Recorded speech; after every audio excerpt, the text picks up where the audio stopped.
Assalamu alaikum wa rahmatullahi wa barakatuh. We're here once again to bring you a new episode of Ask Huda. I'm your host, Fuad Muhammad, and we're privileged to be joined on the episode as well by our dear and respected Dr. Muhammad Salah. Assalamu alaikum, Doctor. Wa alaikum salam wa rahmatullahi wa barakatuh. We'd just like to tell the viewers that we will not be accepting any telephone calls on the show today. We'll just be answering some of the many emails we've been receiving. So you can keep sending those emails to ask, that's ask@huda.tv. Doctor, we begin with our first email from Sudan, from Mauzam bin Yusuf, that's his name. And he says, I want to know if there is any difference between the men and women prayer. Bismillahir Rahmanir Rahim. Alhamdulillah. والصلاة والسلام على نبيه ومصطفاه سيدنا محمد وعلى آله وصحبه ومن والاه ثم أما بعد. In fact, there is no big difference between the format of the prayer of a male from a female. Very minor things, such as that a woman is required to do satr, which is covering and concealing as much as possible. That's why when we say, for instance, in a state of ruku', and I showed that on the program of the Prophet's prayer, and demonstrated that while you're holding your knees by your hands, that it is recommended to spread out your elbows. In a case of a woman, no, it collect them. That's more worthy in order to achieve a satr or a sitr or concealing. Yes. Same in a state of sujood, by collecting the elbows or the arms to the body. Besides that, they both should fulfill the same requirements, and they do the same ruku' and the same sujood. Why did I point to al-ruku' or bow down? Especially because in some cultures they think that a woman should not perform a full ruku'. She should not bow down fully. Rather, she would be halfway, which is not true, and it's not supported by any reference, even a weak reference. So I would say the conclusion is that the prayer of a man is pretty much the similar of a prayer of a woman. Other than that, a woman, for instance, if it is a congregational prayer, is recommended to have to line up in the rear because of the nature of our prayer, bound down and prostration and so on. The Prophet ﷺ stated in one hadith that the best rows in the congregational prayer for men are the first, the most superior. And the best and the most superior rows for women in the congregational prayer are the last, because that will take her further away from men. And that's why men will be lined up first, then minors, then ladies. It does not mean by any mean that men are superior to women or women are inferior to men. Rather, it is only the nature of our prayer where, number one, there has to be a complete separation. Number two, due to the ruku' and the sujood, in order to have a full khushu', the women will be praying in the rear. Similarly, the word for the prayer is not being determined based on the gender at all. Allah subhanahu wa ta'ala stated in the Quran, من عمل صالحا من ذكر أو أنثى وهو مؤمن فلنحيينه حياة طيبة ولنجزينهم أجرهم بأحسن الذي كانوا يعملون. So whether male or a female, they will be rewarded the same based on their performance. It could be a person who's praying in the first row, a male, but he is not attentive, so he doesn't get maybe even 10% of his prayer. While a lady was contemplating and she had a full khushu' and she gets 90 or 100% of her prayer. These are very important points with regards to those who like to say that the prayer of a man is different than the prayer of a woman or whatever.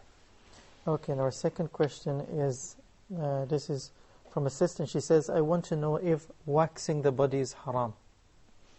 No, if it is in order to remove the unwanted hair for a female. So there is no problem with that. The armpits, the legs, and the pubic areas, it is permissible. Okay. The next question is from Brother Muhammad from Iran, and he says, when someone dies and goes to the other world, does he see his relatives? This is something which we cannot confirm, because there is no authentic, sound hadith that tells us about what this person will be seeing in Hayatul Barzakh. Yes, in the hereafter, in heaven, we have been informed that, yes, Ahlul Jannah will get to see their relatives, their beloved ones, and they will also get to see the dwellers of fire as well. But as far as the grave, that's for us and unseen. Some of the scholars have suggested that they would get to know about them and visit with them, but these athar are not supported by a sound reference. Okay, and his second question is a bit disturbing one. He says, I'm married and I have a child of 5 years, but since his birth, he had very bad relationship with his wife, and he said that he wants to keep his wife and he wants to keep his kid, but he has not had any marital relationship with his wife for 4 years. Please advise. We have to know the reason. In order to answer a question, especially with the marriage counseling, we have to consult the other party. What's wrong with her? Maybe there is some sort of sickness that's preventing her. This intimate relationship is very painful to her, which I cannot imagine, especially you said that you guys have already kids, so this relationship was established for a while before it has been seized.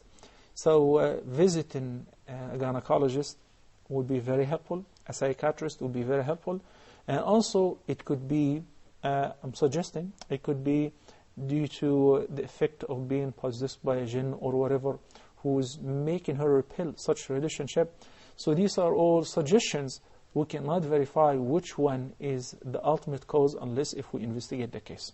Okay, this question is also about marriage, and it's from a sister this time. And she says, I'm asking my husband for a divorce because we've been married for 11 years, and I don't find myself loving him anymore.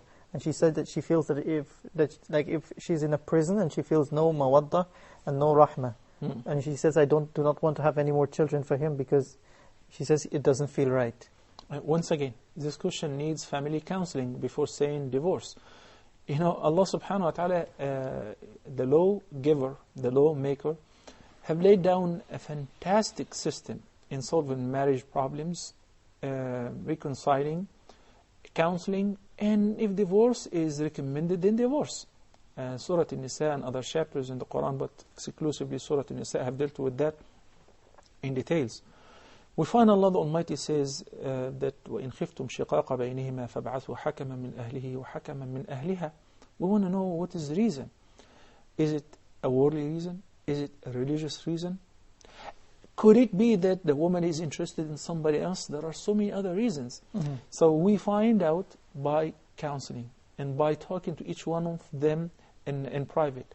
Now we're talking about a case where a woman has been married for 11 years. So all of a sudden you found out that you're not interested in him after 11 years. Remember in one hadith when the Prophet ﷺ explained why the vast majority of the dwellers of fire will be of women. It doesn't mean that women are bad, but it's a matter of population. He indicated that in one of the reasons that يكثرن اللعن ويكفرن العشير. They asked the Prophet ﷺ, what is the meaning of يكفرن العشير? He explained saying that تحسن إلى إحداهن الدهر,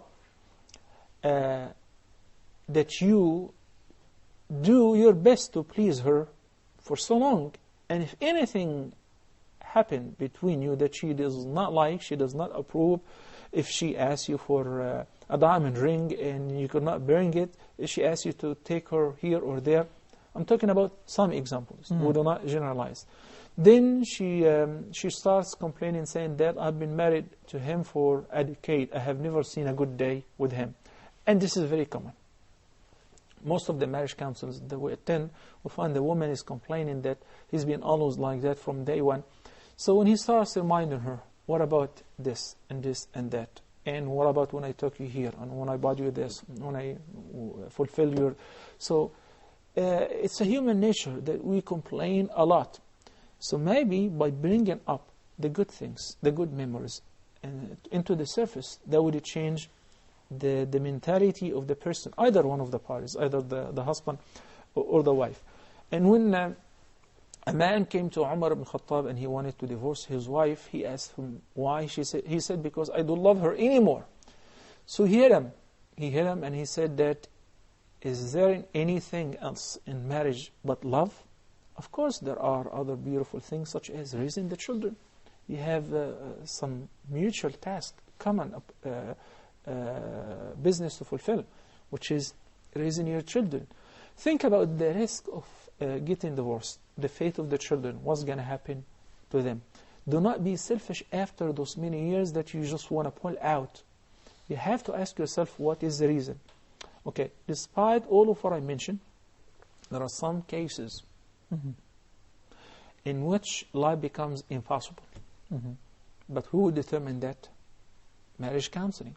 حَكَمًا مِنْ أَهْلِهِ وَحَكَمًا مِنْ أَهْلِهَا. Not only when a woman says to her husband, I cannot live with you anymore, that I want out. I want a divorce. No. We have to listen to both parties and see what's wrong. It could be a minor, very, very minor problem from either party. And I'm talking from experience. It could be a very minor thing which leads to divorce if we do not try to handle it in the presence of wise people representing both parties. A woman came to the Prophet ﷺ. She was the woman, the wife of Thabit ibn Qais. May Allah be pleased with both of them. And she said, Ya Rasulullah, I cannot accuse his religious commitment nor his manners. He is wonderful. But إِنِّي أَكْرَهُ الْكُفْرَ فِي الْإِسْلَامِ. I hate that I'm going to be ungrateful to him and committing a big sin while living with him while I hate him. I don't like him at all. Why? She said that whenever I see him come in, I realize that he is not nice looking. I don't have to say the exact words, but she compared him to other men. She said that his face is ugly, he's not nice looking, etc. He's short, whatever. I can't live with him. I don't like him at all. So it seemed like, she was not aware of that before. So the Prophet ﷺ said, well, when he realized that life is literally impossible, and she started comparing him to others, he said, أَوَتُرُدِّينَ عَلَيْهِ حَدِيقَةً, because he had paid her a dowry, a garden. Now she's the one who's filing for divorce. She's the one who wants out. It is legitimate, if there is a legitimate or a reasonable cause. But in this condition, since the man who paid the dowry and furnished the house and spent all of this spending, he did not ask for it, and he wants you to live with him, but you don't want to, then you should render back whatever he paid you. She said, okay, I'm willing to do that. And that was the first khula case. So it's permissible with the previous conditions. When life is impossible for legitimate reasons, that will be determined by the judge, by the counselors, by the arbitrators. If we're going to follow the Quranic guidance, فَابْعَثُوا حَكَمًا مِنْ أَهْلِهِ وَحَكَمًا مِنْ أَهْلِهَا. Keeping in mind that the Prophet ﷺ said, if any woman asks for a divorce, asks her husband to divorce her without a just cause, without a legitimate reason, فَحَرَامٌ عَلَيْهَا رَائِحَةُ الْجَنَّةِ. The fragrance of heaven, she will not find it. And the fragrance of heaven can be found from the distance of so many years. So even the fragrance of heaven will be haram for her. So there is a serious and severe threat against a woman asking for a divorce without a reasonable cause and insistent on a divorce because of a fight or a disagreement or. But if there is a legitimate reason, which will be determined by the arbitrators or the judge or the family members or the mutual understanding, then it is permissible. And if she's the one who's asking for divorce and she's given what she asked for, that's called khula, and in this condition she has to pay back whatever he paid her as means of dowry. Wallahu a'lam. Okay, and our next question here is from Sister Hanuto from Nigeria, and she says she has a friend who reads fictional novels, and she says sometimes in these fictional novels you find obscene language and some mild pornography. Is it haram to read such books? Mild or severe or moderate reading such things is prohibited. Why? Because neither time nor money nor our senses should be used or utilized in disobedience of Allah subhanahu wa ta'ala, nor wasted. Allah the Almighty said in the Quran, وَلَا تَقْفُ مَا لَيْسَ لَكَ بِهِ عِلْمٍ إِنَّ السَّمْعَ وَالْبَصَرَ وَالْفُؤَادَ كُلُّ أُولَٰئِكَ كَانَ عَنْهُ مَسْئُولًا. This ayah is very frightening. That one's hearing and sight and heart, those senses and faculties which Allah subhanahu wa ta'ala adorned mankind with, we will be asked about them on the Day of Judgment. How did we use them? In which field did we utilize them? So, utilizing them in haram is a dilemma for the person who wasted those senses and the time and effort in reading things which would not benefit, rather they harm, they incite the fitna in the heart, and they make the person contemplate. And that's why Allah subhanahu wa ta'ala said in a whole chapter which is named after the name of the poets or ash-shu'ara, He said, وَالشُّعَرَاءُ يَتَّبِعُهُمُ الْغَاوُونَ. The ash-shu'ara mislead people, the poets mislead people, and only those who have been misled follow ash-shu'ara. But not all the poets are like that. Hassan ibn Thabit was شاعر النبي صلى الله عليه وسلم, was a poet of the Prophet. Khalid ibn al-Walid used to make poetry, and many of the companions, and Ali ibn Abi Talib have some beautiful poetry. But the poetry which is pertaining love, relationship, and affections, and illicit relationship between a male and a female, which was very common before Islam, which we call it الشعر الجاهلي. We study it in order to benefit from its language structure and eloquent expressions. But it is haram. It is not permissible to phrase such poetry and to use it, because it incites temptation. It incites the desire to have a relationship with a woman and fall in love with a woman who is not lawful to you. If you love somebody, there is a simple way, which is marriage. Okay? So wasting time in reading or phrasing or making or publishing or selling or buying such things is prohibited. Okay. And we have a question here from a brother. He says, I'll be marrying a sister that resides in Canada, and I wish to relocate there. However, I've heard that anyone who relocates for the reason of marriage, or for the sake of Allah... Where is he from? I don't know. He didn't say where he's from. Why doesn't she relocate to your society or your locality? Even though this marriage is permissible. But there are masalih wa mafasid, benefits and harms. We have to measure where is the benefit and where is the harm, and whether the benefit overcome and outweigh the dangers and the harm or not. The hadith which you are inquiring about, first of all, to answer you, is not pertaining in your case. When he said that if a man migrates or immigrates for a woman or for worldly things, then his migration is for whatever he migrated for. It was pertaining the incident, the migration, the great migration from Mecca to Al-Madinah, where Muslims suffer of persecution and harassment, into migration to Al-Madinah was mandatory upon every Muslim who is capable to migrate. And the Prophet himself did migrate, sallallahu alayhi wa sallam. But if a man joined them in order to marry a woman, she's one of the Muslims, and he wants to just doing that and encountering the trouble in order to marry her, this is all what he gets. He doesn't get the reward of migration for the sake of Allah.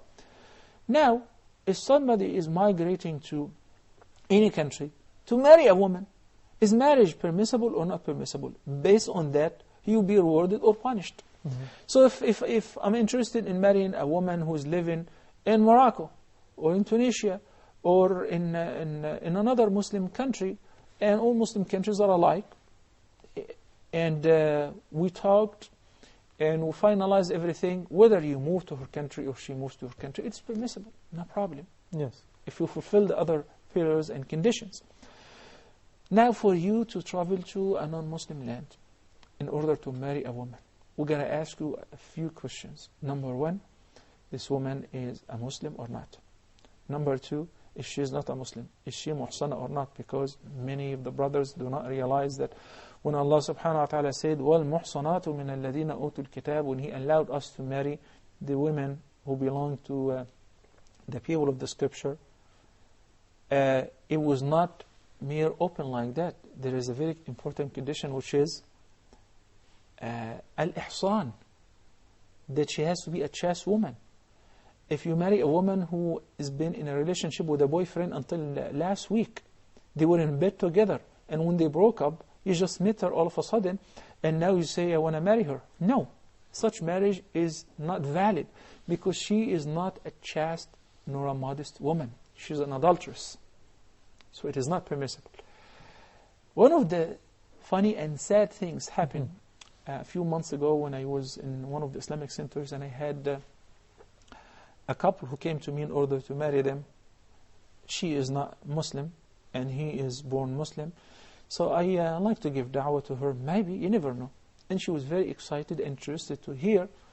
Then I asked, before processing the marriage contract, whether she's been in a relationship with somebody at least through the past year. She said, no. I said, I'm glad. And after a little bit, I realized that she said no, because she's not been in an illicit relationship with anybody else but with him. So it's like, okay, now we're marrying. It was not permissible because it would not be permissible if she was having an illegitimate relationship with somebody else, but she was committing adultery with him. It's okay then? No, of course not. So the condition of al-ihsan, al-ihsan is very important. One day, while I was visiting an Islamic center in one of the states, a young man brought an older woman. She was easy double his age. Okay. And he said he wanted to marry him. So I asked him whether he is a resident or a citizen. I realized that he came on a tourist visa. So I knew that most likely this marriage is in order to get residency and so on. Then I asked him, why do you want to marry her? He said, I love her. And it's very obvious this virgin boy, who's maybe 22 or whatever, and she is 45, that has no feeling towards her. She's an older woman. I'm not talking about the woman here, and that she's dispraised because she is old or non-Muslim. I'm not talking about. I'm talking about the choice of the young boy. Then I turned to the lady and I said, why do you want to marry him? She said, it's a miracle that because I met him on Valentine's Day. So I thought this is a message from God. So I thought that she is greedy and he is greedy too. That she's greedy because here she's getting a young boy, virgin, whom she's going to spend some good time with him without paying anything, and she has a man. She's going to brag about him before her colleagues and friends and peers. And he's greedy too because he's only marrying her in order to get the paperwork and residency. And such marriage is invalid. SubhanAllah. SubhanAllah. Look at what Allah subhanahu wa ta'ala said في سورة الروم. ومن آياته أن خلق لكم من أنفسكم أزواجا لتسكنوا إليها وجعل بينكم مودة ورحمة إن في ذلك لآيات لقوم يتفكرون. Marriage is one of Allah's signs, is one of Allah's gifts to humanity. Having a sexual relationship in a legitimate way is one of Allah's blessings. In order to find repose in your mates, in your spouses, in order to love them and have affection relationship between each other, these are signs for those who ponder, those who reflect, those who have intellect. Okay? But marriage which is based on benefit, each one of them is just looking for a benefit. I have many cases whereupon once the person got his citizenship, the same day he got his citizenship, he divorced his wife. Or he ran away. Now, we're talking he ran away, not the other way around. Because he said that I have been tortured for 7 years or so. I've been living in hell. Such marriage was not really marriage. It was for a benefit. That's something between you and Allah subhanahu wa ta'ala. I'm not generalizing, but this is most of the cases of what we see is like that, or are like that. So you should determine first that why you want to marry this woman, and who is she, and ask a sheikh, give him her traits, and how did he get to know her. One of my students called me and she said that I talked to somebody online and he wants to marry me. He's from an Arab country and he wants to see my hair on the webcam. I said no, not at all, even though there is an opinion of some of the scholars that in a serious proposal that he can see the face and the hair in order to recognize whether, to make up his mind. But he already made up his mind whether she was white or black, old or young, because he was looking for something else. So if this is your intention, then the whole process is haram. I'm sorry for being very open and sometimes blunt, but in order to put our hand on the ailment and recognize what's wrong with us, many people, brothers and sisters, who have been married this way, they do not recognize there is a price. And the price could be the most expensive price that you could pay in your life, which is if you have a child with this woman who is not interested in Islam, nor even she's following her own religion. She's not a chaste woman. So what are you going to do when you leave a son or a daughter with this woman who may be a prostitute, who may have a relationship with another man while she's in a marriage relationship with this man? He cannot open his mouth because he's waiting on the papers. And I have cases like that before me. So when you leave the children, or if you end up being deported, and you have a boy or a girl where you cannot see the rest of your life, whether they go to the church later on or they don't practice any religion, it's a calamity. It's a calamity. Marriage does not really last in this way because it was not based nor established on righteousness. It was not the choice for the sake of Allah. One of the camps where I was counseling and supervising college students, a girl came up to me after I gave a talk and she said, my name is whatever, I don't have to mention the name, and it's an Arabic name. It's a Muslim name. I said, wow, you know that this is an Arabic name? She said, yes, my dad is from Egypt. I said, okay, good, but I saw her wearing the cross. So, are you a Muslim or Christian? She said, well, I'm both. Because my mom and dad broke up, and they give me the freedom to choose. So I practice this sometimes, and I practice that sometimes. SubhanAllah. Is this what you achieved? Is this what you harvest? Is this the child whom you're going to leave behind in order to supplicate Allah for your virtue and for your forgiveness? Please, before making this decision, think about it thoroughly. And you have to realize that there are acts which you can get away with them, but there are acts which you're going to live with them not only during your life or to the rest of your life, but until after death, on the day of judgment. You're going to be asked about your offspring, your children, your son or daughter who's now in a church, or she's having a boyfriend, or because you did not really think about it from the beginning, and whether you're planning to invest time and effort to raise them properly, or your aim and goal was just to achieve the residency. You got it. One person said to me after he got it, but he has 2 daughters whom he does not have any control over because now they're broke up. The husband and wife said, I wish they can take my citizenship away. I wish they can take every penny I have. And they kick me out of the country. They send me back as extremely poor as I was. And that they would give me my children, or my children would become Muslim, or I would not even have children from the beginning. So I'm summarizing the experience of so many years before making the decision, and may Allah, the Almighty, guide us to what's best. Quite troubling. Jazakallah khair. Sheikh, we'll take a short break here on Ask Huda. We'll be back right after this. Assalamu alaikum wa rahmatullahi wa barakatuh.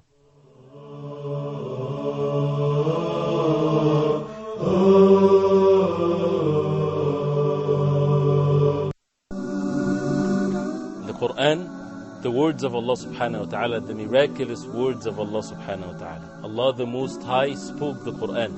It's the thing between us and Allah subhanahu wa ta'ala. Are we given the rights of the Quran? Are we ready to stand in front of Allah subhanahu wa ta'ala in the day of judgment for the Quran to take us from our hands to the Jannah of Allah subhanahu wa ta'ala? Do we go through every verse in the Quran to get to know what Allah subhanahu wa ta'ala wants from us? Watch Huda TV, Quran in depth.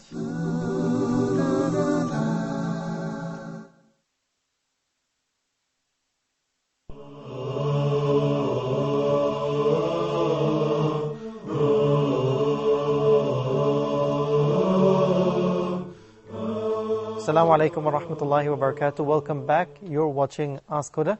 Just a reminder to the viewers, we'll not be taking any telephone calls on this episode. Rather, we'll be answering some of the many emails we've been receiving. And if you have an email or a question you would like to send to us, you can send it at ask@huda.tv.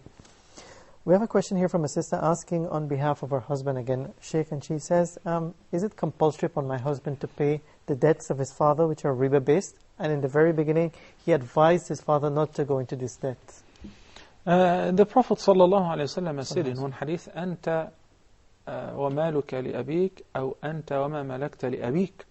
You and what you own belong to your father, because basically he is the main reason for my existence. And whatever I made, he educated me until I graduated and until I became able to earn. So basically me and my earning and my position belong to my father. And the father is more worthy than anybody else with the son's assistance, financial assistance, physical assistance and everything. So if the father is in debt, the son may even pay and he's drowned in debt and it's not possible to settle his debt. In this condition, the son can go further even to pay his zakah towards settling the debt of his father. Because he is responsible financially to look after him and support him and fulfill his basic needs. But beyond that, with the debt, if it is not easy nor possible for the father to settle it, he can pay him from his own zakah fund in order to settle his debt. Okay, and we have a question here from Muhammad Nasser, and it's from his wife. He wants to know if a woman can call her husband Abba, which means father, if the relationship between them can be void because of this. It will not be void, but it is not permissible. It is not permissible for the husband to call his wife mother or mom or any of his maharim, because that could lead to zihar.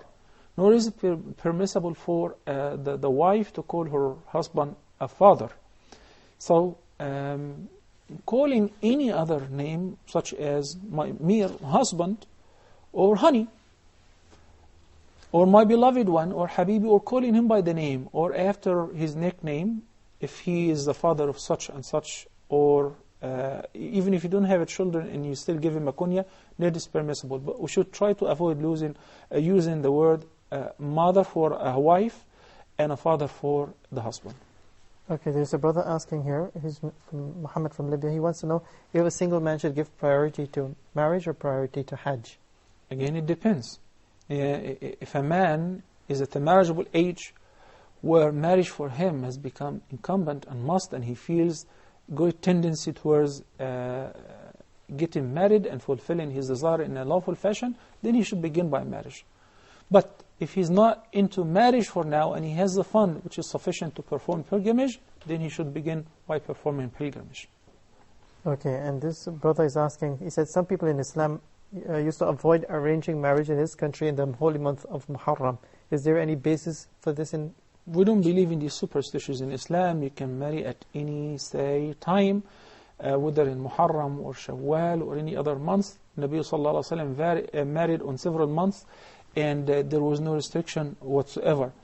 The Arab, before Islam, pagans, used to call certain months with link them to bad omens, that if you marry on this month, marriage would fail, or all of that has no existence in Islam. We don't believe in any of that. Okay, and his second question, is it required for a new Muslim to perform circumcision at the very moment he accepts the Shahada? No, not necessarily. And I remind my brothers at Islamic centers that whenever somebody comes to declare his Islam or to inquire about Islam and accepts Islam eventually later on, that some people, they tell him, okay, now you become a Muslim, you need to change your name, and you need to get circumcised. These very private issues should be dealt with some wise people, not some illiterate. Mm-hmm. Meaning, circumcision, yes, it is one of the traditions of the pure nature, but it would not stand against his Islam. And it's something that can be discussed later on. And if he does not do it, still he's a Muslim and his Islam is valid.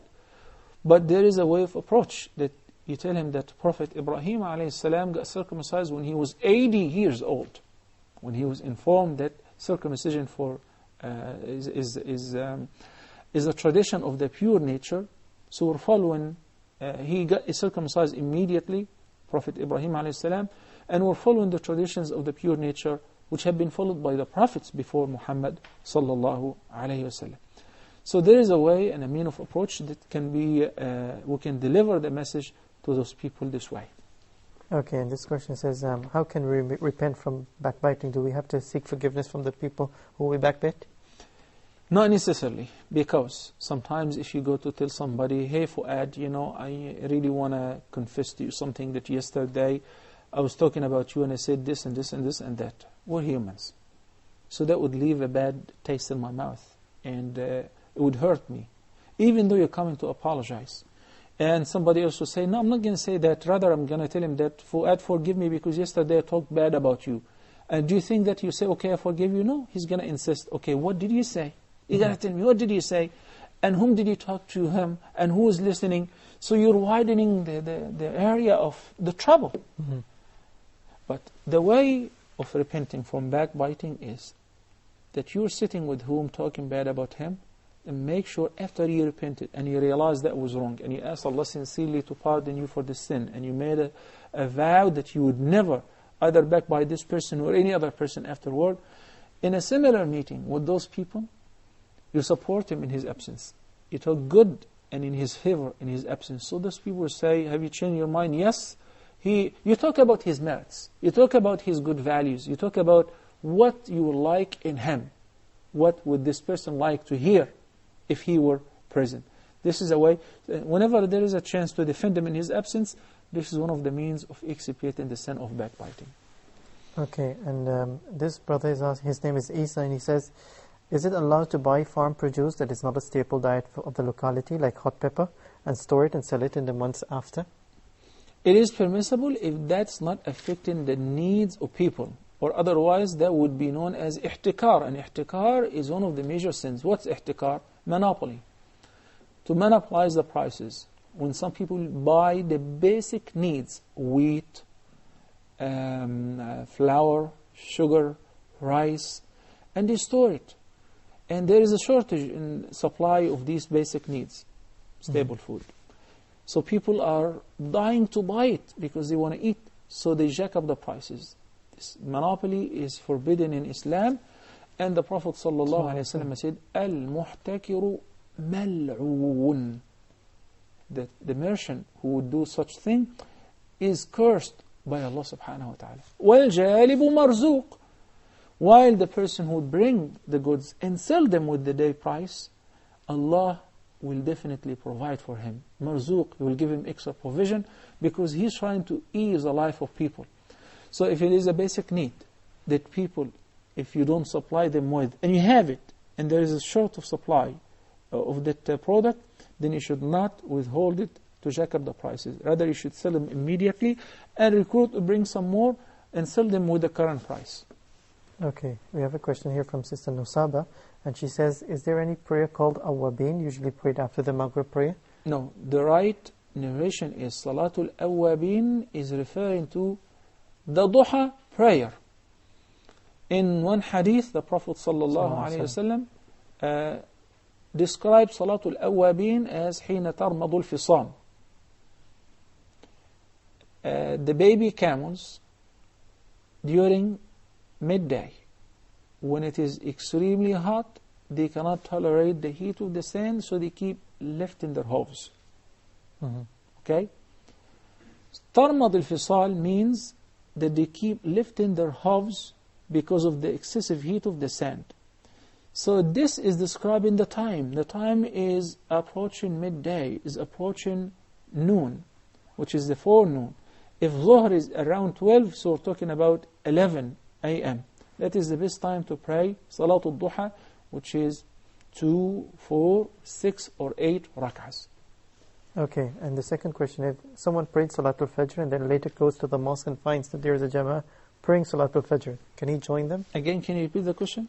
Someone already prayed Salatul Fajr, and then he came to the masjid later, and he found that the Jama'ah is performing Salatul Fajr with Jama'ah. So he has already prayed his Fajr. Yeah.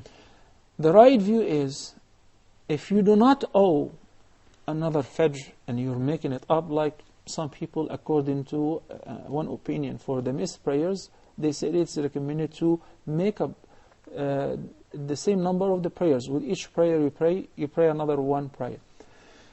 If you're not making up a missed prayer, then you should not pray Fajr again, whether you prayed by yourself or in Jama'ah. Why?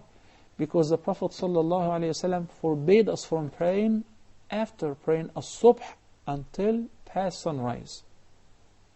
There is a straightforward and a clear, explicit prohibition from praying after the Fajr or the morning or the Subh prayer until the sun rises, 15 minutes after. So whether an Imam or a Ma'mum, it is not permissible. And he got a bit technical in there, and he said, what if I didn't pray my Sunnah? Can I follow them with the intention of Sunnah? Now, no, you can't either. But you can pray the Sunnah after Fajr, because this is a prayer that has a reason. The 2 rak'ahs before Fajr are highly recommended, to the extent that even though the Prophet ﷺ used not to pray the Nawafil while he was in a journey, and he would get to shorten his prayer, but he would make sure to pray the 2 rak'ahs before Fajr. And he stated in one of his sayings that رَكْعَتَيْ الْفَجْرِ أو رَكْعَتَ الْفَجْرِ خَيْرٌ مِنَ الدُّنْيا وَمَا فِيهَا. These 2 rak'ahs, the Sunnah before Fajr, are better and superior to the entire world and what it contains. SubhanAllah. So they said, if you miss them because you woke up late and it is already a few minutes before sunrise, go ahead and pray Fajr first, of course. You enter the mosque and they're praying in Jama'ah, so you do not say, the 2 rak'ahs are very important, let me pray them, then join. No, إِذَا أُقِيمَتِ الصَّلَاةُ فَلَا صَلَاةَ إِلَّا الْمَكْتُوبَةِ.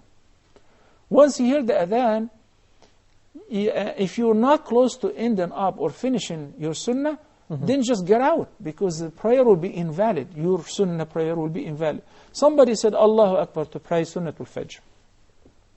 In the first rak'ah, or while in sujood, and while he's still reciting the second rak'ah, the iqamah has been called. So that means if he were to continue praying the 2 rak'ahs, he might miss the qira'ah or the first rak'ah with the jama'ah. In this condition, his Sunnah, even if he prays it, is invalid. La salata is a nullification of the validity of any prayer that may be offered while the jama'ah is established. So what am I supposed to do? Get out of the prayer, because it is invalid. Join the jama'ah, pray with the imam, then after the Fajr, you can pray the Sunnah. I just heard you saying that it is not permissible to pray after Fajr until past sunrise. True. Any voluntary prayer, any unnecessary prayer, any tatawwa. But this prayer, this Sunnah, was an emphatic Sunnah, so I am making it up for a reason. Do you have a support for your claim? Yes, I do. One day, the Prophet ﷺ prayed after Asr. And this is the 3rd time which is disliked to pray after Asr and until Ghurub al-Shams, sunset. So Salama, may Allah be pleased with her, saw him was praying after Asr. She said, I thought, Ya Rasulullah, you forbade us from praying after Asr until sunset. He said, it is true. So what is this prayer? He said, I was praying the 2 Sunnah, the 2 rak'ahs, the Sunnah of the Dhuhr, that I was busy, I forgot about them, so I am making them up. So making up a missed prayer during the awqat of the karaha. And what awqat al-karaha are, in order to, maybe some of the viewers are still new and they don't know, after praying Fajr and until past sunrise, 15 minutes past sunrise. And before Dhuhr, 15 to 20 minutes before Dhuhr, that too is when the fire is the hottest, the fire of hell. It is recommended not to pray during this time. And the 3rd time is after praying Asr and until sunset, which is the Maghrib. So if there is no prayer that has a reason, you should not pray. But if it is a fard to make up, or a Sunnah, an emphatic Sunnah that you're making up, it is permissible. So you can postpone making up or praying the 2 rak'ahs of Sunnah al-Fajr after, in order to join the Jama'ah. Okay, our next question is from Brother Abdul Nasir from Dubai, and he says, can I repeat Surah Al-Fatiha if I felt to myself that I didn't concentrate whilst reading it? No. Rather, concentrate on the recitation of Surah Al-Fatiha next time. Recitation of Surah Al-Fatiha is prescribed once in each rak'ah. Okay, and we have a question here from Brother Muhammad from Nigeria, and he says, what is the position of Shiism in Islam? First of all, this question requires plenty of time. I don't know if time would allow, but I'm going to address it in brief, hoping that one day we explain the different sects which they ascribe themselves and attribute themselves to Islam, whether they are truly Muslims or not. But in brief, Shia is not one sect. It is too many different sects. Some of them are totally disbelievers, have nothing to do with Islam. I'll give you, for example, Ismailis and others, they erected from Shi'ism. Others such as Alawis, who believe that Ali, may Allah be pleased with him, was a prophet either before or either after Prophet Muhammad ﷺ, or that he was supposed to be the prophet and angel Gabriel made an error and he gave the message to Muhammad. This is not only false, and it doesn't make any sense as well. That you're talking about a God who's sending a message to a prophet and via an angel, and the angel makes a mistake. This is nonsense. So, with the common folks of the Shia who believe that Ali was more worthy of the Khilafah than Muawiyah and so on, if it is just up to the political differences and they offer the same practices, the same routine of Muslims, then they are still Muslims and they're committing bid'ah. But those who curse the companions and accuse the great companions of the Prophet ﷺ, Abu Bakr and Umar, and they make this as a practice in their regular prayers, I don't know where do they fit, or how can they fit in the folds of Islam. How can they meet the Prophet ﷺ on the Day of Judgment while he says Abu Bakr fil Jannah, wa Umar fil Jannah, wa Ali, wa Uthman fil Jannah, and he names certain companions, and Allah subhanahu wa ta'ala praises them in the Quran, especially Abu Bakr wa Umar, and Aisha, the mother of the believers. If anyone accuses Aisha, while Allah subhanahu wa ta'ala mentioned that she is pure from any accusation, false accusation in the Quran, then he is not accusing Aisha. He is only accusing the Quran of being not true. Then he is not a Muslim. So I cannot generalize a rule and say all Shias are not Muslims. Rather, it depends on the belief of each sect or individuals. So they have to be dealt with in details. And that's why I said, unfortunately, the time would not allow us to cover this whole subject. Maybe inshallah another time. وصلى الله على سيدنا محمد وعلى آله وصحبه وسلم. Jazakallah khair, Sheikh, for your time today on Ask Huda. And to all the viewers, we'll thank you very much for being with us today. And if you have any questions you would like to send to us, you can send it at ask@huda.tv. And don't forget our next email, support@huda.tv, if you would like to support any of our programs or even Ask Huda. Until next time, I leave you with Assalamu alaikum wa rahmatullahi wa barakatuh. If my love is attached to thee, then from sins I will be free. Each time my heart will beat, your name will resound with heat. Allah is my heart's speech, your mercy is what I beseech. Keep in my heart your remembrance and in your